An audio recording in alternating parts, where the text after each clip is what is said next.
All right, what's up, guys? This is Dan from Crypto Camacho. I am live, and today, guys, I want to talk about currency independence.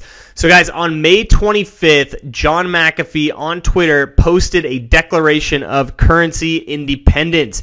He's since posted that a few times on the Twitter site, and I want to get your take on what exactly this is and if you guys would sign something like this, okay? So, from his Twitter post, he puts, "For privacy to exist, we must have freedom of choice.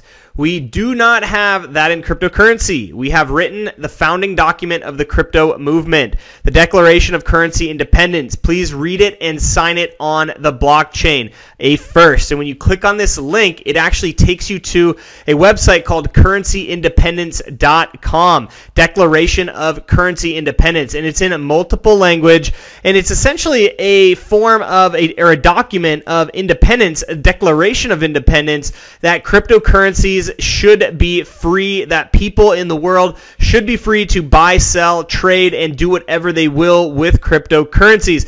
And this document essentially states that and lays out the case for currency independence.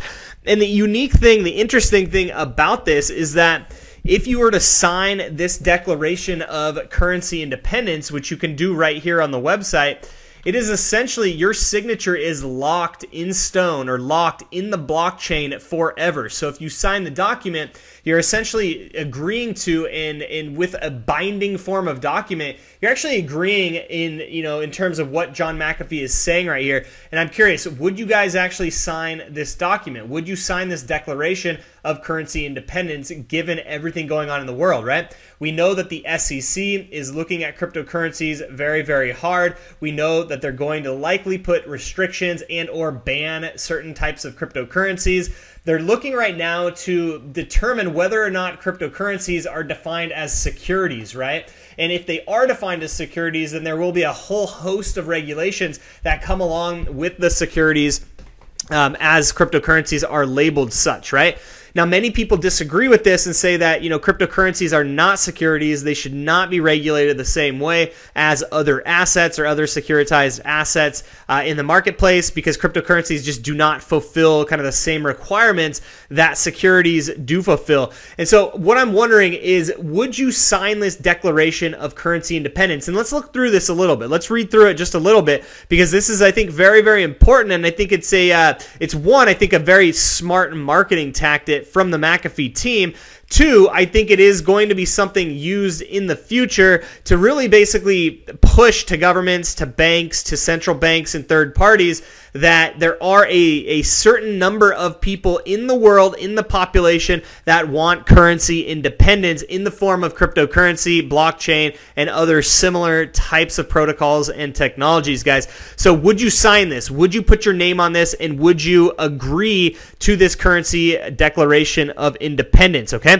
So now I want to go through and read a little bit of it. I'm not going to read the whole thing, but I do want to read a little bit of it because I think it is fairly insightful, and I think it's interesting, and I think I'll want to get your take on some of these points here, okay? History may not repeat, but it certainly rhymes. When the course of human events, it becomes apparent that the bands of control and power stem from a universally common source. The necessity of separation from these powers becomes a matter of survival.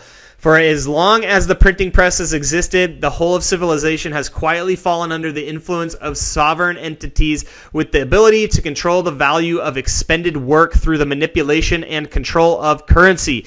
The sweat off the brow ceased to be represented by any discernible value, but rather through an unseen, uncontrollable force of entities outside control of the masses, exchanging their representative currencies, right? Okay, so that is pretty interesting in and of itself, that statement, right? He's basically saying that entities that control money basically exploit the value that you're actually creating from the fruits of your labor, from you actually going out and working. Your work is being exploited, or the amount of money you can earn is being exploited by banks, by governments, and ultimately by fiat currencies. And that's what he's saying right here, right?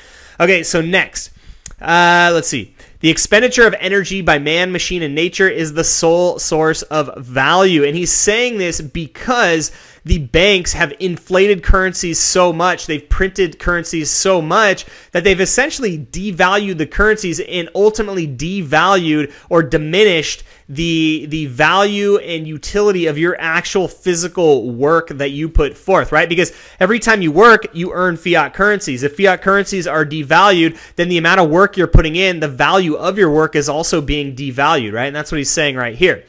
These sources and the result have been devalued through the intentional inflation of printed currencies. Money and currency, as understood by the global population, are no longer an expression of the collective output of exertion, but rather an arbitrary calculation of unaccountable individuals and organizations that hold them in their influence. Humanity has fallen under the domination of control through fiat, but this domination has only increased the pressure of humanity seeking a viable escape. Right? So this is, I'm going to keep going a little bit, guys. When entities acquire the power to artificially create value with the stroke of a pen, bribery, collusion become a trivial matter for those with that power. Those with access to this power naturally develop a bubble of judicial protection, accelerating disparity of wealth. We see that hand over fist today. I mean, there is an income gap like we've never seen before, right? The 1%, the richest 1% of the world own, like, I don't know what it is, like 80% of the wealth in the world, right? It's an incredible amount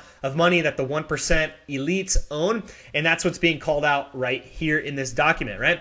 As a result, the value of work has been wholly degraded by arbitrary calculations of political expediency. The integrity of value within all societies has been literally and figuratively forced to the brink of irreconcilability. If you look at the amount of debt that the United States has, that the United States government and other financial sectors of the market have, it's unprecedented. We are now in the multi-trillion dollars worth of debt. We are never going to be able to pay back that debt. The value of the dollar has significantly decreased over time because of the debt that we have. We've really grown in the last several decades. And since we've abolished the gold standard, we've also accelerated that debt as well. And we've accelerated inflation ultimately, right? Even though you maybe can't see it on paper because the feds, the government, the central banks, they artificially manipulate those numbers so that you can't actually see what is truly happening to inflation, right? Prior to the proliferation of crypto assets, the option of the state abdicating control over the supply of currency was never a viable possibility due to the threat of forgery and the cost to secure the integrity of the currencies. The state, and only the state, could secure the integrity of a printed currency through the threat and employment of force.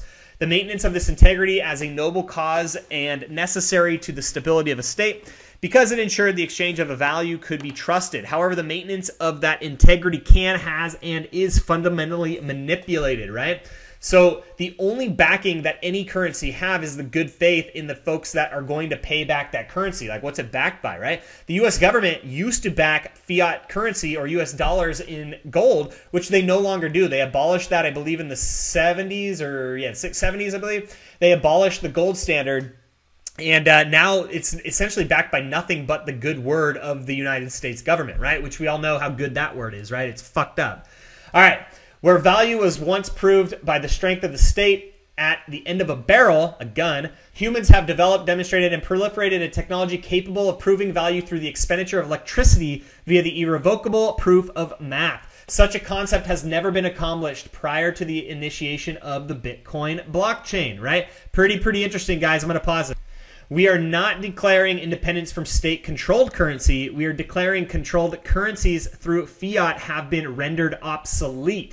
So he's essentially saying, currencies created through government, through central banks, fiat currencies are now obsolete. Our reasons for declaring obsolescence are plentiful. Many deaths and crimes of the previous century can be traced to unaccountable entities with control of currencies who have gained control of the many levers of power in order to direct the course of humanity, right? Okay, so I completely agree with that. Completely true. Those who create our currencies have conspired to assume total control of the global money supplies while obfuscating through suppression of media and education the fact that they are capable of conspiracy. Very crazy, interesting, man. They embody the systemic risk with the hypocrisy of providing loans to public banks that must provide transparent audits while avoiding such any audits themselves. You ever wonder why, if you borrow money, if you do your taxes, you're subject to very, very specific, very, very tight audits and measures? The government's not. The central bank is not. Most of the financial world is not, right? Because they are whole part and parcel of the same system. Goldman Sachs, Lehman Brothers, you name it. These big entities that have gone bankrupt in the past, 2008 during the housing crisis. None of these people were subject to this type of scrutiny. And that's why we're in this mess that we're in right now, right? Okay. They have become the cause and solution to the financial crises to which there is no means of recourse for the rest of humanity, which bears this burden as a result of their behaviors. This declaration of currency independence is a direct response to the continued manipulation and destruction that stems from the deliberate degradation of value across the whole of humanity. We, the undersigned, will dedicate our lives building networks and systems that restore the integrity of value and directly challenge the authority of those who seek to destroy value. You can sign this right here. If you do, you can download a PDF as well. If you sign right here, it will be an immutable record that you support the currency independence movement. I want to know if you guys would sign this document. Would you put your name on this document? Would you attach your name to an immutable blockchain tracking that you, in fact, agree with this declaration of currency independence? Would you guys sign this? Would you put your name on this? Would you side with John McAfee and his team on this? Would you side with the godfather of cryptocurrency, John McAfee, in this effort to really break free from the chains of fiat currencies, governments, central banks, and the likes, right? This is not calling for an end of governments. This is not calling for anarchy. This is not calling for the end of banks by any stretch of the imagination. This is simply calling for cryptocurrency independence, or currency independence, meaning that people should be able to buy, sell, transfer, trade, and store cryptocurrency however they want. They should be in control of it. It should not be regulated by the government. It should not be regulated by any type of third party, because you know what? Guess what? Ultimately, it won't be able to be regulated, right? Because of Monero, Bitcoin Private, Dash, Zcash, all these private and anonymous coins coming out, the government won't be able to regulate. So, do you guys agree with this declaration of currency independence? Please let me know. And if you haven't subscribed to my YouTube channel, please do, because every day I talk about interesting things like this. And most of the time, I do talk about how to help you make money in cryptocurrency. Today, I wanted to focus on this because I think this is important. I think this is an important landmark during this time. And let me know what you think. I'm Dan from CryptoCamacho.com, guys. And let me know if you would sign this. Really, really want to know. And if you do, maybe I'll give you something special. All right, guys, I'll talk to you later. See you later.